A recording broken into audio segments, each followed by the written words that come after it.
भारत और रूस के बीच क्रूड डील को लेकर पहली बार अमेरिका का बयान आया है।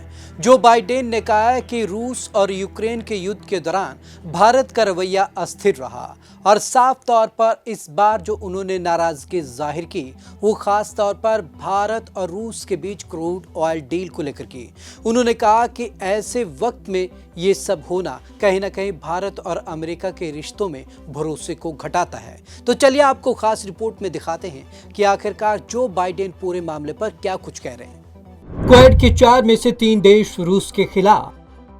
क्वेड यानी कि क्वाड्रिलेटरल सिक्योरिटी डायलॉग में अमेरिका, जापान, भारत और ऑस्ट्रेलिया सदस्य हैं। इनमें से अमेरिका, जापान और ऑस्ट्रेलिया ने रूस पर प्रतिबंध लगाए हैं, जबकि भारत ने रूस पर ना तो कोई प्रतिबंध लगाया है और ना ही दुनिया के अन्य देशों द्वारा लगाए गए प्रतिबंधों को फॉलो किया है।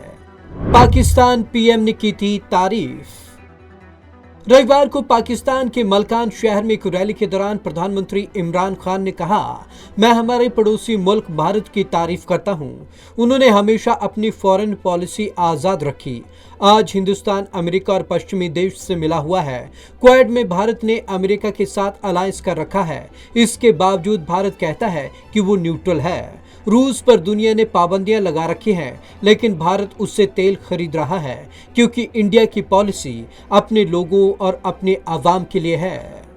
क्या अमेरिकी प्रतिबंधों का कोई तोड़ है? रूस से तेल खरीदने पर केवल अमेरिका में प्रतिबंध लगे हैं।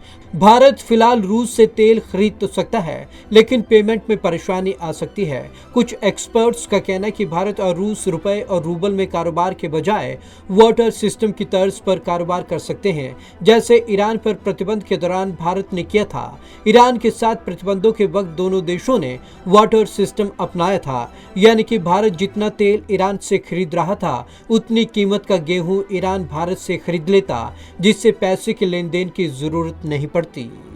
रूस से तेल खरीदने में मुश्किल क्या है?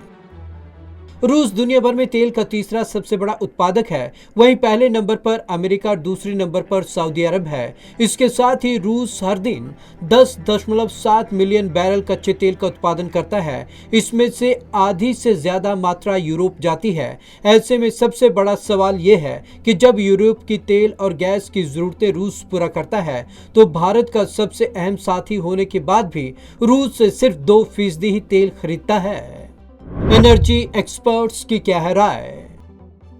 एनर्जी एक्सपर्ट्स बताते हैं कि इसका जवाब रूस के भूगोल में छिपा है।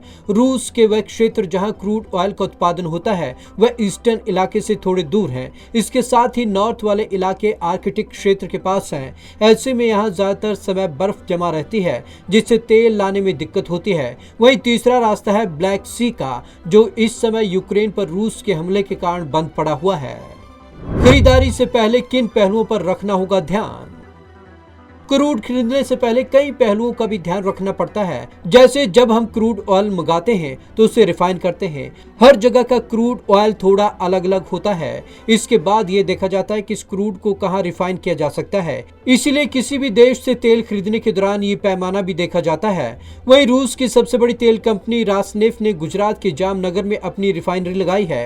रासनेफ्ट भी मात्र 2% तेल ही मंगाती है। देखा जाए रूस से भारत इसलिए सिर्फ 2% तेल लेता है, क्योंकि बाकी जगह से इसे लाना ज्यादा आसान है।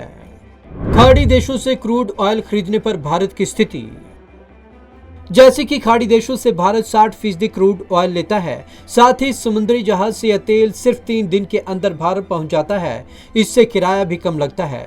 वहीं रूस के साथ रूट को लेकर समस्या है। रूस पर अमेरिका समेत पश्चिमी देशों की ओर से लगाए गए प्रतिबंधों का असर भी वहां तेल को लाने पर पड़ेगा। Bureau report, Punjab Kesari TV. पिछले 10 सालों में भारत ने क्रूड ऑयल को लेकर एक देश पर निर्भरता को खत्म करने की कोशिश की है। उसने कई अन्य जगहों से भी तेल इंपोर्ट करना शुरू किया है। इसमें रूस और अमेरिका दोनों शामिल हैं। तो आज की इस खास रिपोर्ट में बस इतना ही। विवेक शर्मा को दीजिए इजाजत। नमस्कार।